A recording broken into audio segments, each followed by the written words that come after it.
This is Geek News Central. My name is Todd Cochran, coming to you from FEMA Region 5 in the new media production studio, designed by Audimute.com in Coldwater, Michigan. Is Twitter admins tracking you? The Pentagon is going to release some UFO findings. The next virus in big tech, what to know, and Apple Mac products to potentially get Face ID, laptops, and so forth. I want to welcome you to episode 1462 of the Geek News Central podcast for Monday, July 27th. This show is sponsored in part by GoDaddy.com and listeners just like you. Great deals from GoDaddy can be found at geeknewscentral.com/GoDaddy. Support this show today at geeknewscentral.com/insider. Hey, I want to give a warm welcome to all the new listeners of the show. Thanks for being here. Thanks for checking us out for the very first time. Make sure you get over to geeknewscentral.com. That was the wrong screen. Make sure you get over to geeknewscentral.com. Check out all the stuff. Get subscribed to the show while on your website. Sign up for the newsletter. It's all there. And of course, you can join our chat room at geeknews.chat. That's a Mastodon chat server, or join our Discord channel. You can also be part of our Slack group if you want to. You can contact me via email at geeknews@gmail.com or on Twitter at geeknews. Of course, you can follow me on Facebook. Just search my name, Todd Cochran. All the partner shows are linked at geeknewscentral.com. Check all those out. And of course, this show is sponsored by the longest running continuous sponsor of a podcast from our good friends at GoDaddy. And really, we want you to save money. And that's what it's really all about here, is that I give you great news, great information, great stuff to take home and talk with your friends and family members and give you points to think about. And then I give you great ways to save money. And my GoDaddy promo codes continue to serve you all well, whether it be 30% off new product purchases, whether it be a free trial of the GoDaddy website builder, your choice of personal, business, or business plus plans. That's a 1-month free trial. Or a $4.99.com, a new or transfer domains for brand new customers at GoDaddy. And if you're looking for a hosting account, this is the best deal in the space. Best deal online. I've never seen a deal like this ever. It's the $1 a month economy hosting for the first year with a free a free domain. Again, a $1 a month economy hosting for that first year with a free domain, and a $1 a month managed WordPress hosting for the first year with a free domain. So being that domain names run about $8.49 on the .com side, basically you just get $3.50 is what it costs you to have that website for a year, because it's $12, right? So we just do some quick math, or again, $12 in a free domain. And this is a great way to get launched doing something, start that next virus-proof business. You get an online website, start a podcast, all kinds of options there. So we want you to consider GoDaddy. They're a longtime sponsor here of the podcast. We want to thank them for their ongoing long-term support. And again, you can find those promo codes. Save money, geeknewscentral.com/GoDaddy. So, Gregory Riddle, and all your flights, ever see a UFO? We will talk about that. Yes. And we've shared that story before. And Corinda, say thank you for coming online. If you're watching today on Facebook, make sure you just say hello. We definitely appreciate it when you do. All right, so what have I been up to? Well, I took some downtime, and I still worked a little bit, 2-3 hours a day, but I largely disconnected from media. I largely stayed offline. I largely stayed away from television. I did healthy stuff. I started on a campsite of all weird things and got ate up by mosquitoes. I relaxed. I took it easy. I read some books. Had no meetings. And that was lovely. Got sunburnt a couple of times. Back of my neck, top of my head. For some reason, I've got this big square, and where my V-necks of my shirts are, and where T-shirts, I've got this it looks weird when you don't want to see me when I'm shirtless, but I got this brown spot here, and the rest of me is white. So, yeah, and it was hot, hot, hot, hot, hot. But, I just really it was, I needed it. And I the only reason I answered emails, I really had to, and that was really the extent of, drank beer a little early in the afternoon sometimes. Didn't drink too much beer, actually, but, yeah, just chilled out and, took a break from the world. And it was beautiful. It was a beautiful thing. Lots of time to think.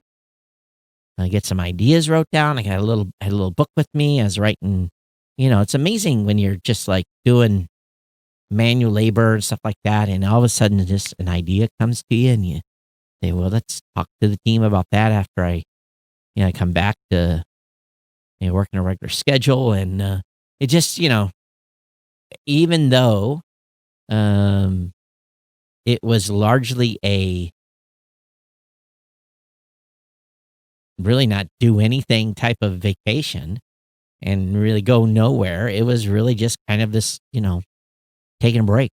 And we've been, you guys know I've been busy, really crazy, insanely busy.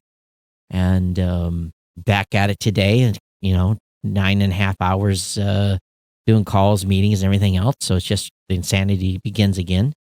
But it was just nice to didn't come to the studio a single time. I turned the thermostat to 80, turned all the gear off in the studio. It was locked things up, didn't show up here.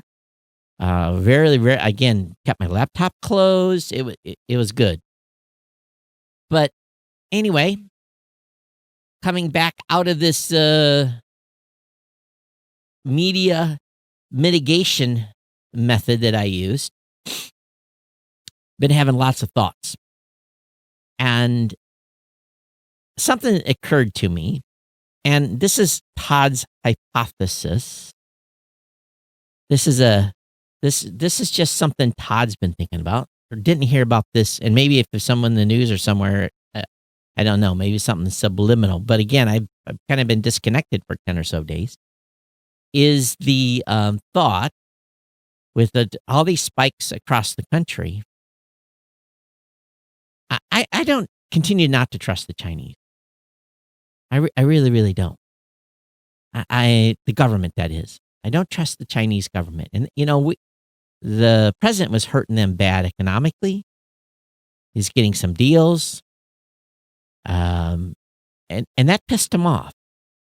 So what if, I know this is a tech show, but what if they did this on purpose and then have been, how's all these people getting sick now? How are they getting sick? We all know what to do. We know how to stay safe. How are these people getting sick? How did these baseball players get sick just today? How are they getting sick? Is there someone spreading the virus? Is there some Chinese Secret Service spies that are deploying this and getting people sick? You begin to wonder just a little bit. Everyone's, Americans are idiots. They can't keep it under control. They're stupid. They're not following any of the rules. But what if we have been?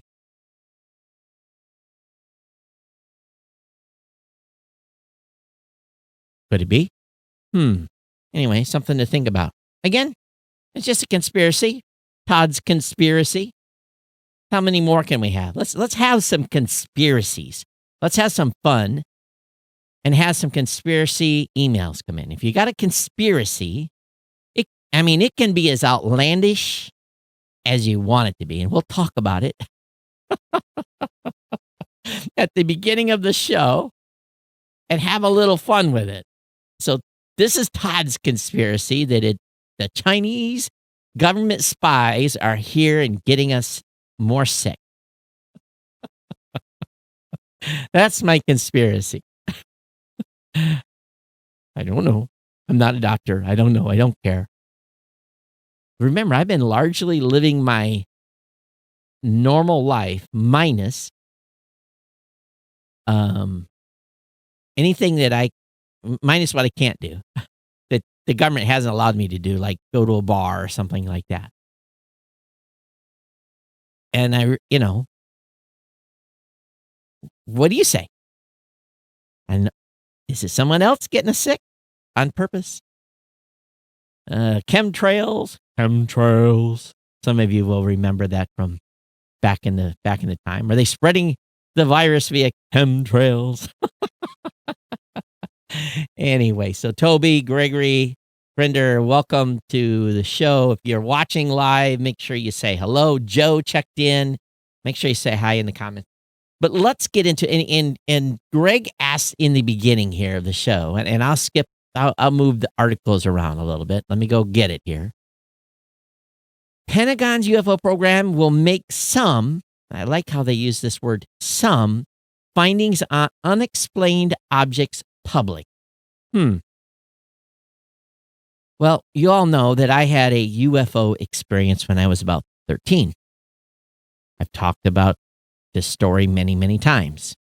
I leave my office, I go down US 12, I take a little shortcut road, I get to the Fremont Road. I turn right on the Fremont Road and I get down about, quarter mile, maybe not a little bit less. There's maple trees on the left-hand side of the road.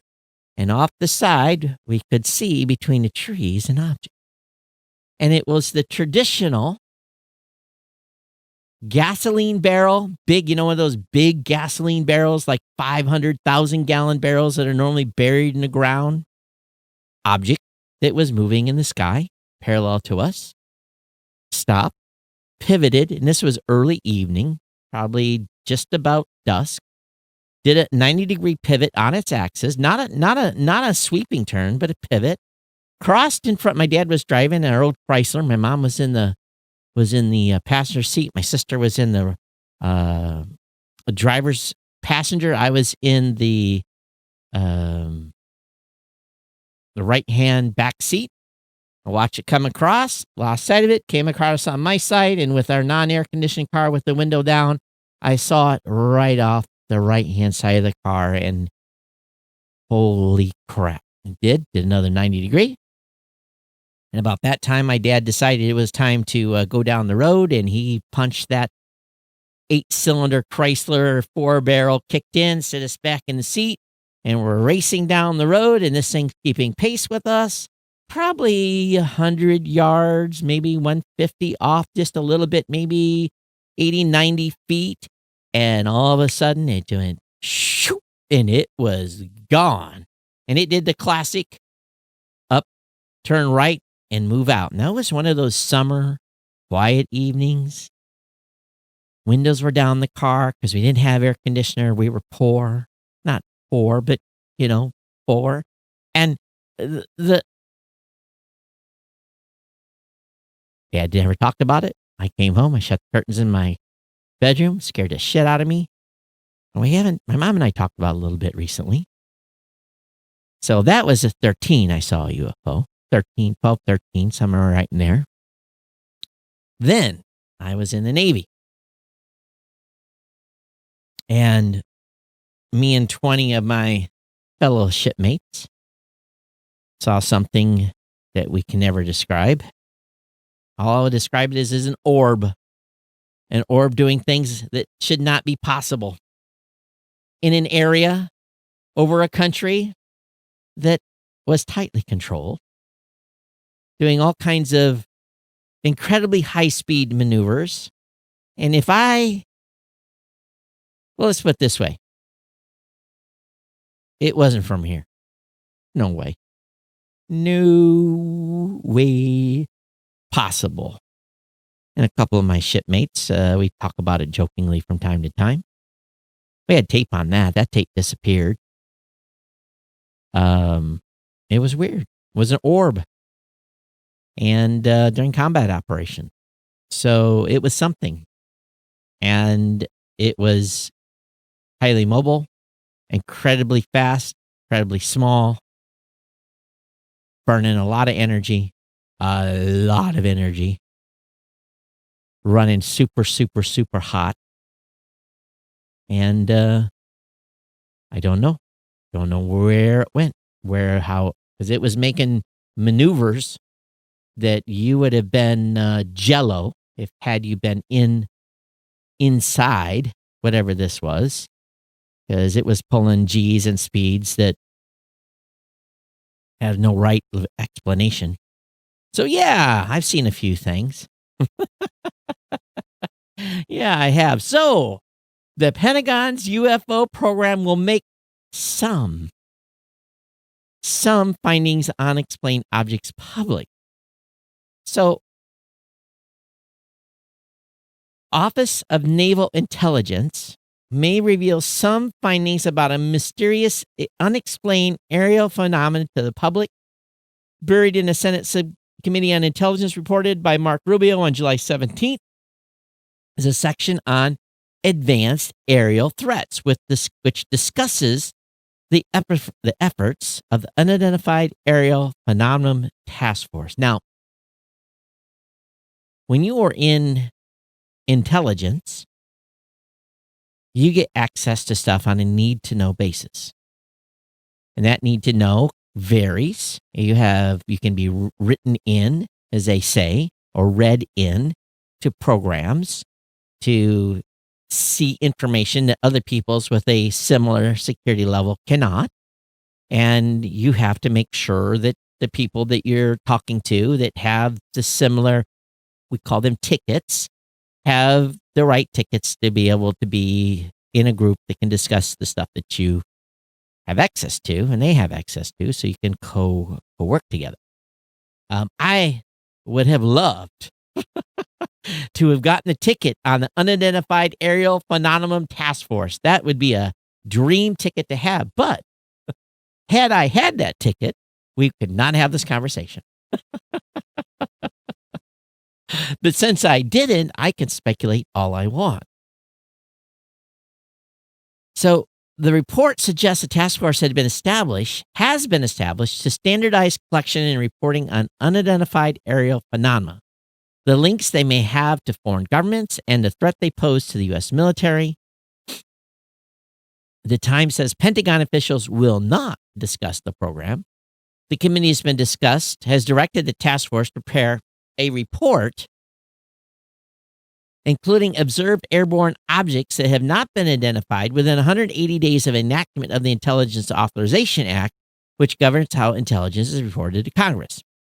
In April, the Pentagon released footage from 3 then classified encounters with UFOs filmed by the United States Navy. The Navy has not yet provided explanations for the aerial objects, and that doesn't mean we're staring down aliens either. And so some people think those Navy videos were balloons. Now, let me tell you a little something about radar. Radar's not going to lock up a balloon. So anyway, we'll see what happens here and where this leads. But one thing's for sure. As cell phones and cameras have gotten more sophisticated, we sure haven't captured too much convincing stuff yet. We've captured a lot of suspect stuff that's always blurry. I mean, some would suggest that maybe that blurry video is because alien technology is not allowing the capture of clean video, but I think that's going a little far. Someone spying on us, they could care less. We're just rodents.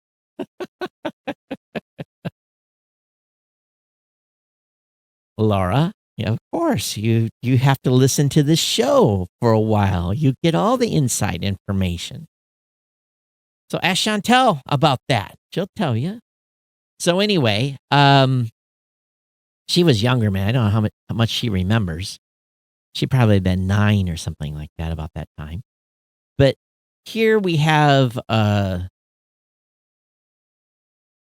all the sophisticated stuff today, and yet we haven't really got conclusive data. But again, someone that's coming to visit, if that's the case, who knows? Maybe they brought Rona to us. I don't know. But if aliens are here, again, we're just rodents, if you think about it. Or these are just dumb probes that have been set on exploration missions to go visit planets that have, been classified, because that's what we're going to do someday. If we survive another 500 years, we're going to be sending probes to planets outside of our solar system. So, okay. But, it'll take lifetimes and lifetimes and thousands of lifetimes to get to one place to another unless we can get them moving faster. But anyway, we'll see what the UFO program in the Pentagon has to say. So Robert says, I've heard the story a couple of times listening to the show. Yeah, at least I tell about once a year because someone will ask. Laura, you'll have to ask about the Blue Man sometime. Twitter's security woes included broad access to user accounts. So, Twitter employees don't get a lot of information on our accounts.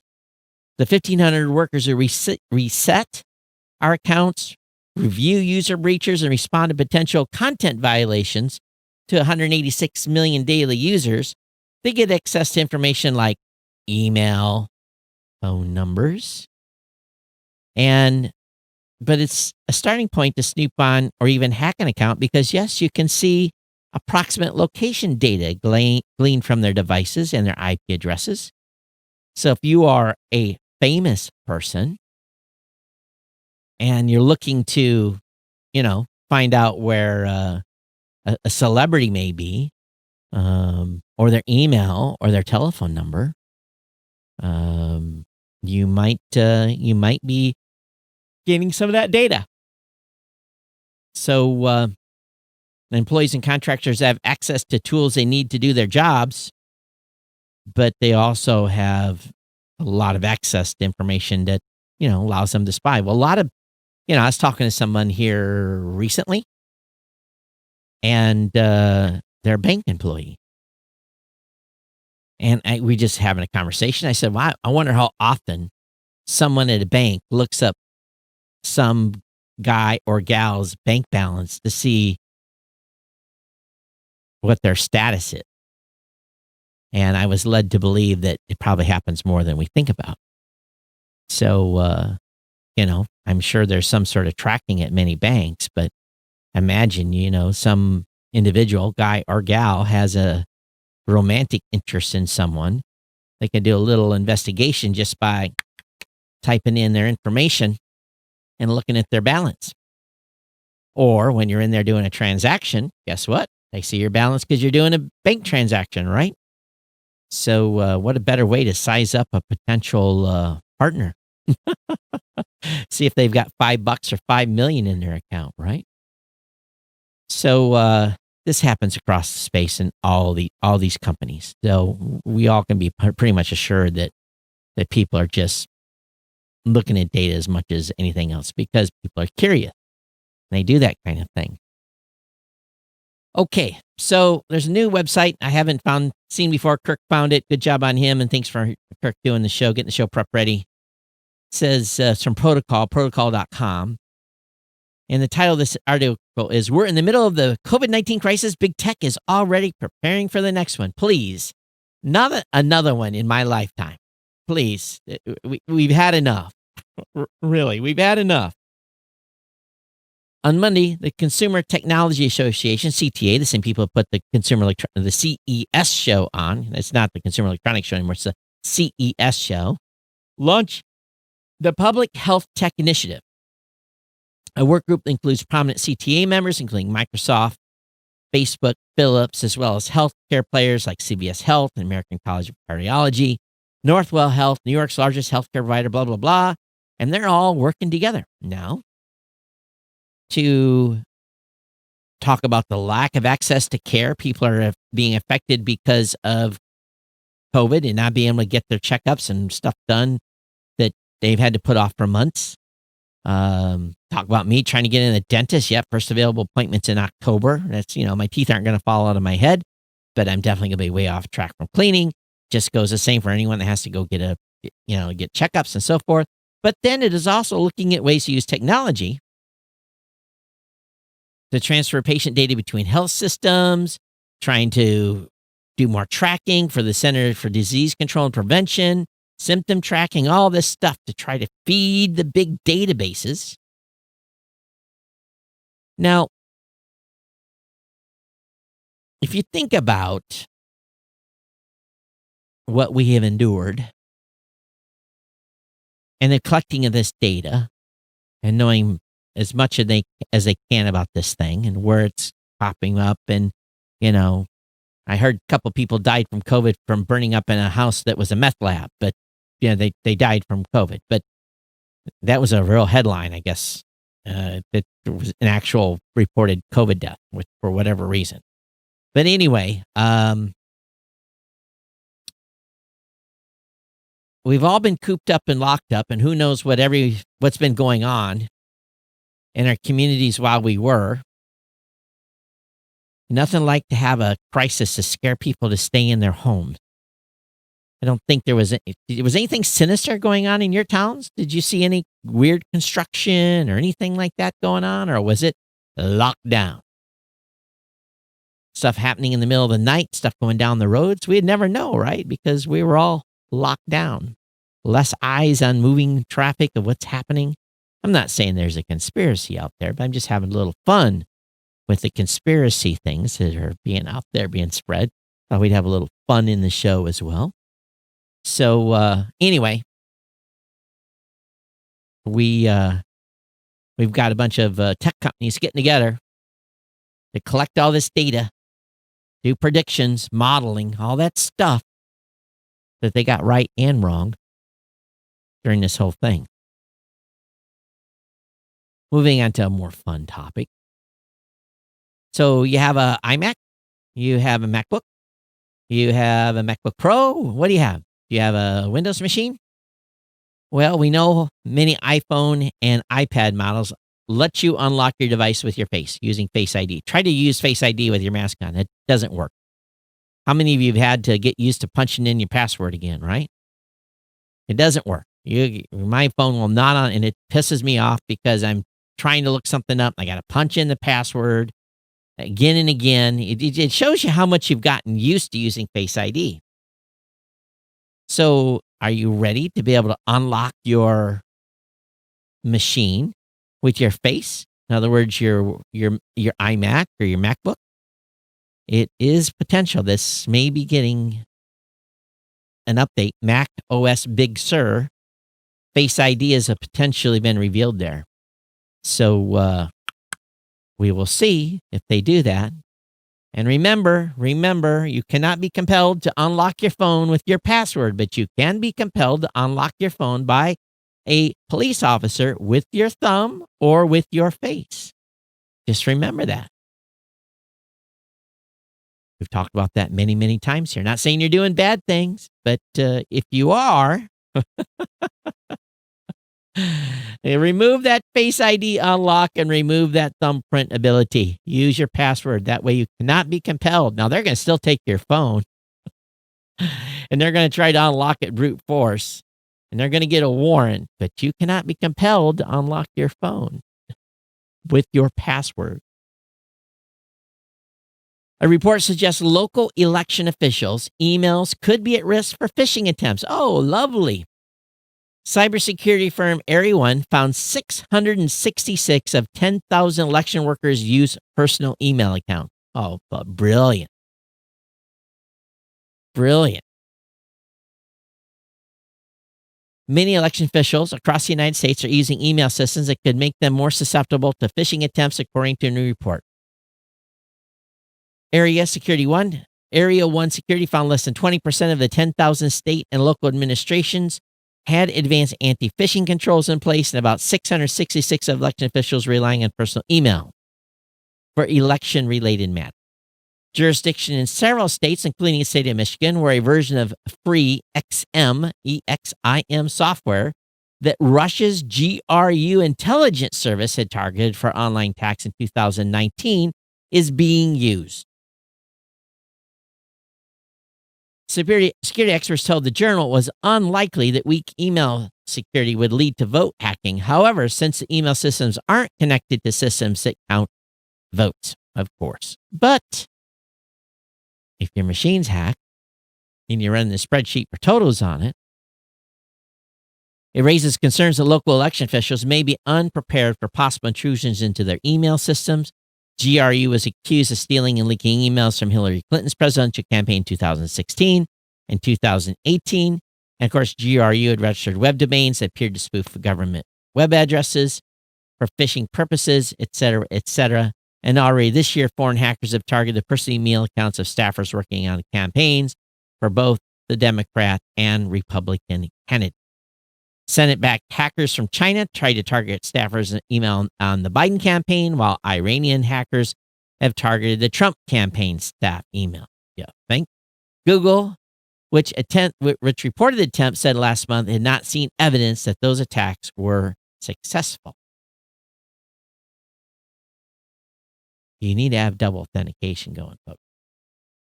Now, speaking of election, Twitter and Facebook have become the targets in both presidential candidates, well, President Trump and presidential candidate Biden ad. Specifically, President Trump has bought hundreds of messages on Facebook to accuse its competitor of Twitter of trying to stifle his voice and influence the November election. Whereas Democrat challenger Biden has spent thousands of dollars advertising on Facebook with a message of his own and does some ads on the platform. He asked supporters to sign a petition calling on Facebook to remove inaccurate statements from the Trump Facebook media pages. They're not even buying ads telling us why they're cool. Isn't that hilarious?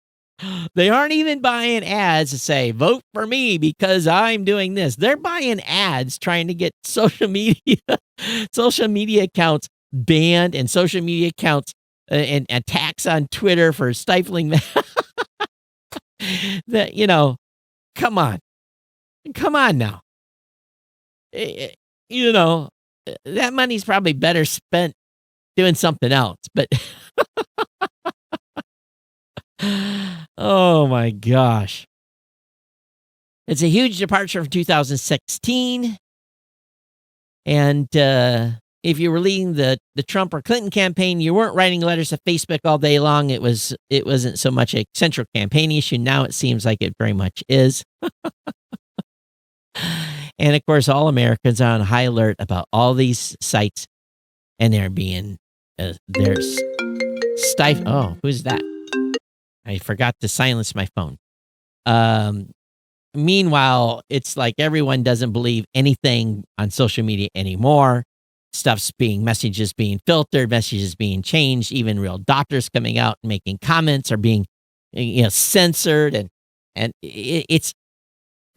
here's in the end, believe what you must, but follow the money.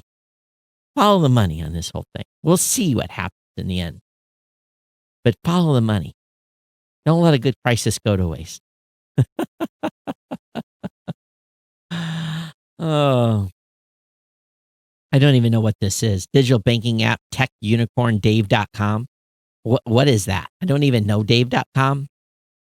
But they confirmed today a security breach after a hacker published the details of 7,516,000 of its users on a public forum.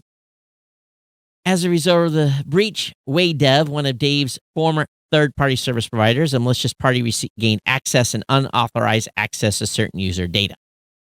So, download the data. If you have anything to do with Dave.com, I'd love to have Todd.com, but I blew it and didn't buy that domain early. So, anyway, if you've had anything like that, your information has been hacked. Again, Australian government suing Google for misleading consumers in data collection. Say it isn't so. A new lawsuit says Google didn't adequately explain the 2016 policy change. This is the second lawsuit against Google in less than a year from Australia over privacy concerns. This time alleging the tech giant misled Australian consumers in an attempt to gather information for targeted ads. You don't say. The ACC cites a 2016 change to Google's policy in which the company began collecting data about Google account holders' activity on non-Google sites. Previously, this data was collected by ad-serving technology company DoubleClick and was stored separately, not linked to users of Google accounts. But Google acquired DoubleClick in 2008, and the 2016 change to Google policy meant that Google and DoubleClick's data on consumers were combined. Say it isn't so. So anyway, the Australians are going after Google because they didn't explain. Like we didn't know that data is all being used against us. Call control. Have you heard about this? Call control cracks down on the 60 billion robocalls people get every year. My robocall, I shouldn't say this out loud because I'll start getting hammered tomorrow.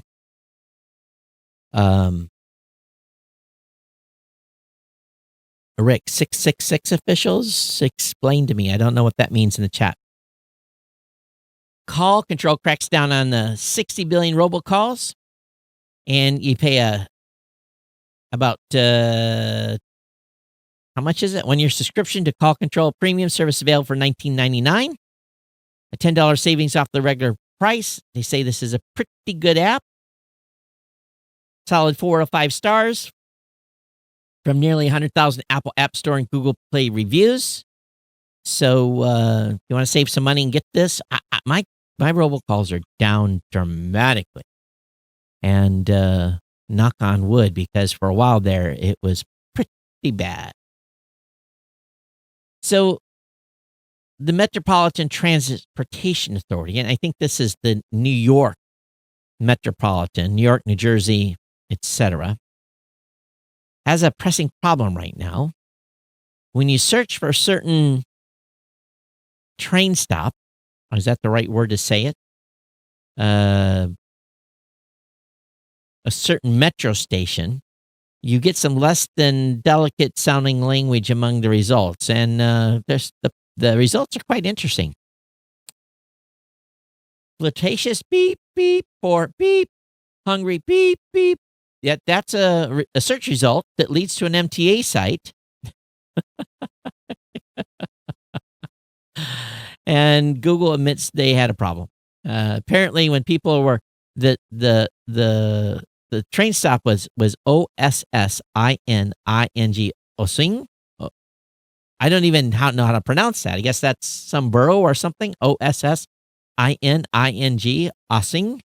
Ossing. How do you get this search result from that? I'm not quite sure, but yeah, Google had some issues and they fixed the problem. But yeah, searching for that particular train stop, you got some porn results. Although when you clicked on the link, as some courageously did, it went right to the Metro Authority's website with no porn on it. So one would ask. Ford deploys Boston Dynamics Spot robot to survey a Michigan plant. The dog-like robot will help us scan the plant ahead of a redesign.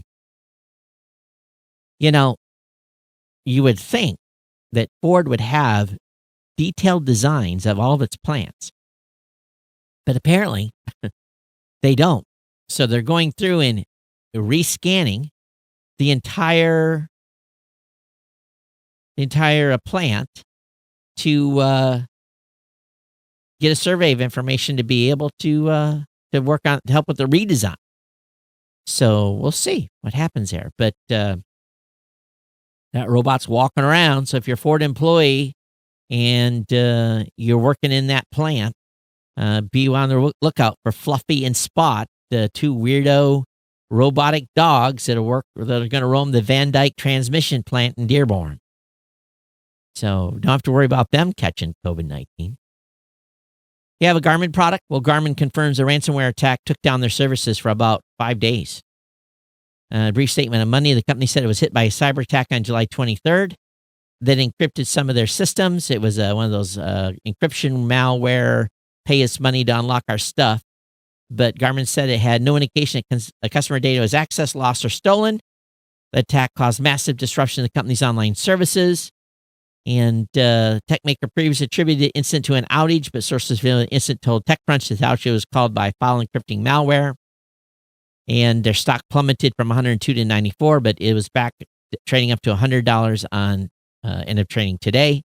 So Don't know if they paid or recovered from backups. Who knows? But they definitely had some issues. Intel is debuting a slightly slower, slightly cheaper version of its 10-core 10900K chip. My God, I can't even let's go back to like some simple numbers. We don't have to keep increasing the number, but it's the 10-core 10900K chip. It's a little bit slower, going to cost a little bit less, about $500, and it uses the same 125 watts of power, and it's 100 megahertz slower. Okay, it's like whatever, but their 7-nanometer chips have fallen behind on schedule. Think about that. They're down to 7 nanometers. It's incredible. But for now, they're still hot and heavy on the 10 nanometer chip base that they've been on for a while. Amazon revamps its Alexa app to focus on first-party features, more personalization. So you can, in your phone, you can tap to say Alexa and ask questions. Right now, here in the studio today, my Google Home device kept talking to me that it was disconnected from the internet. It was driving me crazy. I unplugged it. It's a beautiful thing when you can shut these things up. You just unplug them. I didn't need it anyway. I wasn't using it. So I unplugged it. I unplugged the Alexa device. The only thing I think plugged in right now is the Apple device. And it gets confused when I ask my phone, hey, you know who? It tries to answer instead of my phone. So maybe it's going to be on the unplugged list too here shortly. But anyway, they've updated the app. The redesign offers an updated home screen with a big Alexa button now at the top, informing users they can either tap or say Alexa to get started. So how much are you guys using your smart home devices? You know what I find I'm asking SIRI more for now is the weather. Hey, what's the weather for tomorrow? It was 100% chance of rain. It rained here about 3 minutes today. So I guess it got it right. Qualcomm's Quick Charge 5 refills phones 50% in 5 minutes, 100% in 15. So please roll this out in everything. Let us do that. Because there's very few phones that are using this. Vivo, a Chinese phone vendor, rolled it out, called the Super Flash Charge 120 watt using custom USB-C cable. But who's got these phones that have this super high-speed recharging? We're going to have to keep an eye on this. Because they say it's going to primarily benefit Android phones, but the iPhone 7 and later devices will be able to take advantage of fast but not quick charge speeds when connected to a Quick Charge 5, 4 Plus, and 4 accessory. So that's pretty good. Representative Matt Gaetz says that Mark Zuckerberg lied to Congress in 2018. Coincidentally, his claim comes just days before a high-profile antitrust hearing. And what did he lie about? Well, he said that Zuckerberg lied to Congress when he described Facebook as a politically neutral. He said that a recent report from Project Veritas, which is a right-wing activist group known for dubious undercover investigations. I say they do undercover investigation. I don't know if it's dubious. It says that it proves a social network unfairly censors conservatives. Project Veritas has a history of hidden camera stings that use deceptive edited video to fuel outrage against YouTube, CNN, George Soros, and other liberal organizations. So what did they find? It doesn't say what they found. It doesn't tell us what Project Veritas, is that how you pronounce it? Veritas found. Okay. It doesn't tell us what they found. That's kind of like, why didn't you cover that in the punchline here? He lied. this group found something out. Well, what did they find out?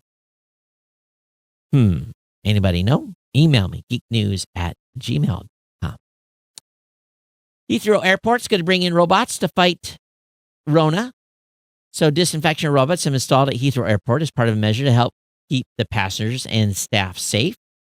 Previously used to tackle a hospital, the machines move through the airport terminals, disinfecting high touch points like bathrooms and lifts. Yeah, even the escalators. Think about them things. You want to talk about a place to pick up any virus? Is put your hand. Just think about, for years we all put our hand on the escalator thing, right? You tried to move it up and down. Many of you would be like, ugh. I probably have for years. Oh, I'm not touching that thing. Some kid's snotty hand or, something's been on there. You want to get sick, just wipe your face after hanging on to an escalator, that little black thing. Airport, trams and that kind of stuff, those hold point. Oh, yeah. Yeah, baby. Those are full of Rona. The robots use ultraviolet light to kill viruses and stop them from replicating. Can you walk around when these things are under ultraviolet? So, anyway, very, very, very interesting. We're going to have cleaning robots around for years. There's going to be a whole new business in it. Going to put janitors out of business. Samsung Galaxy. Oh, I don't want to answer that message right now. Samsung Galaxy Unpacked trailer teases 5 new devices they've unveiled on August 5th. It's going to include the Note 20, the Fold 2, the Watch 3, the Buds Plus, and the Tab S7, which none of us can afford because we've all been out of work. Or your bonus money's running out. But don't worry, Congress will be there to rescue, be able to give some extra cash here soon for those of you that are sadly maybe still unemployed. And I do feel sorry for all of you that are. I really, really do. I understand it can be beyond trying. I think my daughter got called back just for very, very part-time. Matter of fact, it's so few hours, she actually, I think, still qualifies for partial unemployment. And my son didn't get called back. Shoko didn't get called back. So anyway, yeah, they're all still, of course, Hawaii's still locked down. Yeah, they're saying all the way through the month of August, they're going to keep people out of the state. You arrive, you got to go on a 14-day quarantine. And they just had a big bump for them in numbers. Yet they're locked down. They're locked down tight. They're having less than 300 people a day come into the state. Yet they've all been locked down for months. They are locked down. We were locked down in March. They're locked down still. And yet it's still spreading. Okay. How's that? Google to keep employees home until summer of 2021 amid coronavirus pandemic. So there's going to be a lot of, as we head getting closer to school, not reopening in many places. Oh my God. Parents, I'm feeling for you. I've got a senior this year. I'm sure he's going to do fine whether they go back to school or not. He'll do his classes at home. But there's been this massive rush for people to form homeschool groups. Homeschool stuff has exploded. So if you think about this for a second, you've already got state tax coffers impacted incredibly hard. Hawaii is massive. They're one of the hardest hit states in the country. So you're going to have parents that rightly don't want their kids to go back to school. So they're going to homeschool them for the very first time ever. Those kids if they do open schools back up, guess what? The schools don't get anything. They don't get the money that those kids, when you sign that little form that everyone has to send back to their school every year, that they turn in so they can get their state. At least that's the way it is in Hawaii here in Michigan. You sign this little form that says, yes, my kid's going to school at your school, and here's my home address. The school turns those forms in and gets cash for every kid. Well, all these kids being homeschooled, let's say 20%. And I could imagine it being 20% nationwide that will keep their kids out of school even if the schools reopen. Schools are going to go bankrupt. You think schools are going to be able to survive this with the teachers unions teachers are going to get their pay? There's no way the teachers are not getting paid. They're all, and it's a contract, right? And they're going to be in classroom if they're in the classroom teaching kids, or they're going to be at home teaching kids, whatever the thing may be. They're going to be earning their paycheck. And the schools are going to get less money. Schools are a business in many states. That might be a public school and get public funding, but they still have to be able to balance the budget. So there's going to be a whole bunch of other people that are not going to get called back to school. All the cooks, all the teachers' assistants, all the special needs assistants, all that stuff is going to be gone. This is going to change public education forever. And I don't know if, public education has been broke for a long time. Is it going to be worse? When you have companies like Google saying, hey, we're going to keep our employees home December of 2021. Okay, so all those people that work were relying on healthcare from Google. Their kids are going to school. They're going to be home now. It's changed everything. It's changed everything. What say you? How are you going to cope if you have kids at home and your kids don't go back to school? How are you going to handle that? Because a lot of states, kids are not going back to school. I think California's already said nope. So I want to show you something that popped up on my screen today. For those of you watching. This is an article over at Bloomberg that I wanted to talk about. And the Bloomberg title of this article is Zuckerberg to tell Congress Facebook success is patriotic. And it was something to do with if you suppress us, you're letting the Chinese win. But I have to pay $1.99 because I've already used up my free views for the month.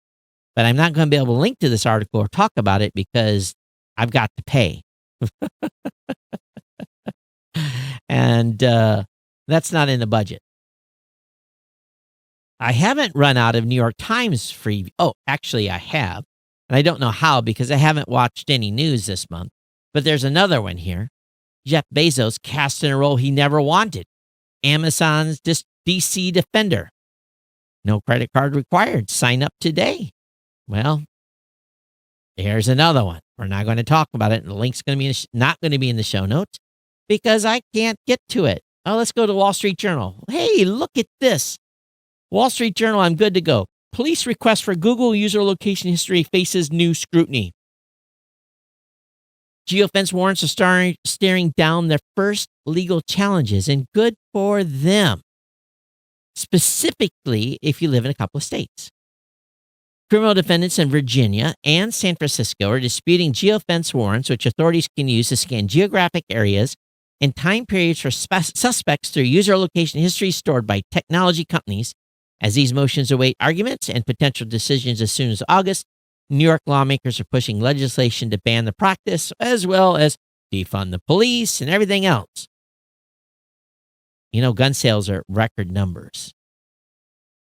Police turned in both cases to Google, which says the number of such requests grew 1,500% from 2017 to 2018, an additional 500% from 2018 to 2019. The search and advertiser giant created a special process to fulfill the warrants, but has raised concerns the demands made by law enforcement invade privacy. Private advocates fear that compliance by Google could lead authorities to seek similar data from fitness trackers, ride-sharing apps, and other companies if more of these businesses begin to store granular location histories to their products and services. Okay. I know we have no criminals listening to this show. We're all absolute, outstanding, very good citizens of our respective countries. We don't go around doing anything like robbing people, right?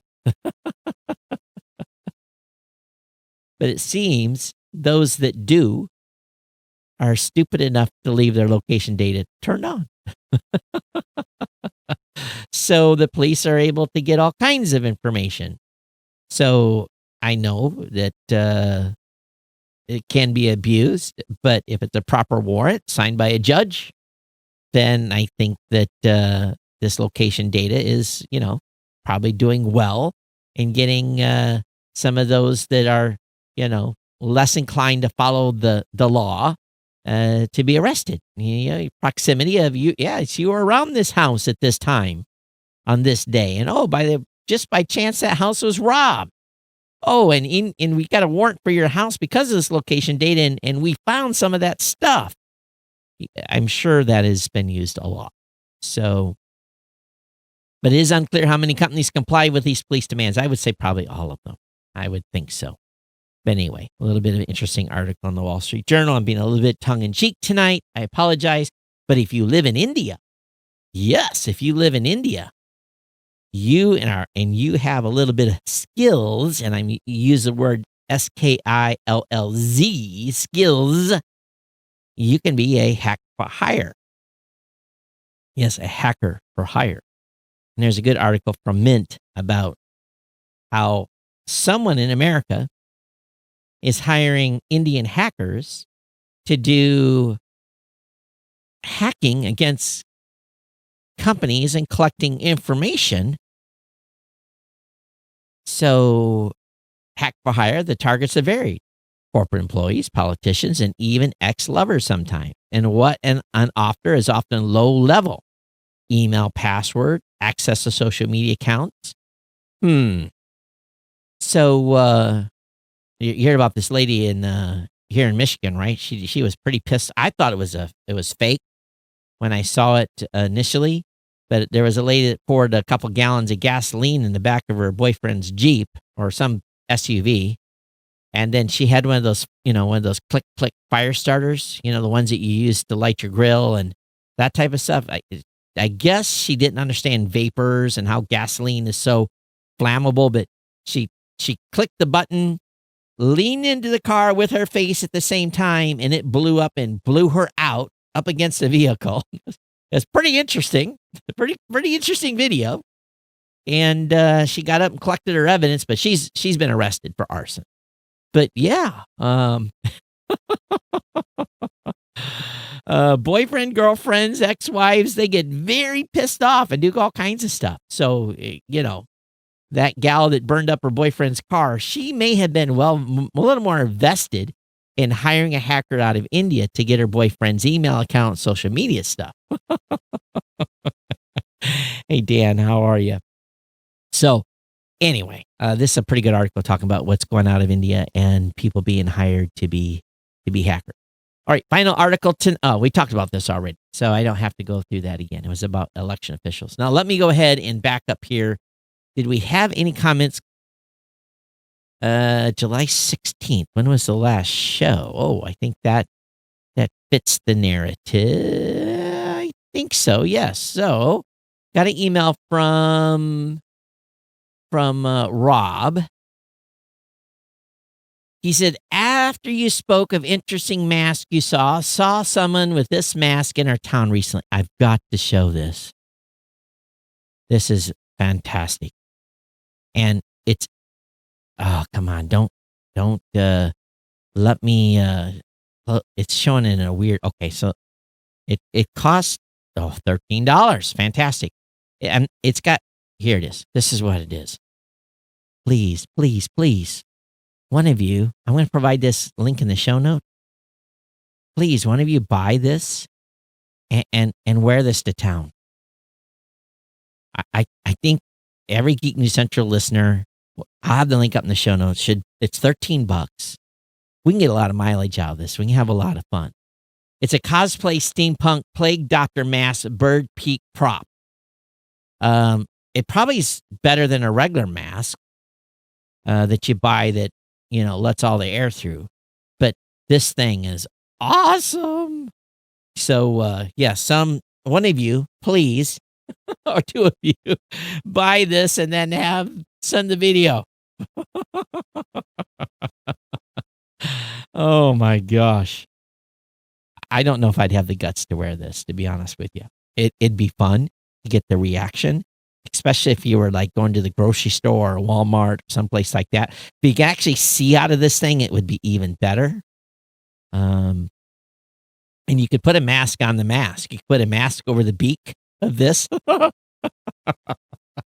and have all kinds of fun. But anyway, I think that's all I've got for email. Let me go back and look and see if there was anything else. So, Rob, that was the find of the day, my friend. And I want to thank Rob also for sending over some ideas for a theme song. And yes, Rob, I'm in Coldwater, Michigan, and it's a bit of a haul for you, my friend. Rob's in Canada, so yeah, a little bit of a drive. Okay, let's get out of here. Hey, everyone, thanks for being here. Thanks for being part of the family. Thanks for allowing me to have a few days off without any complaints.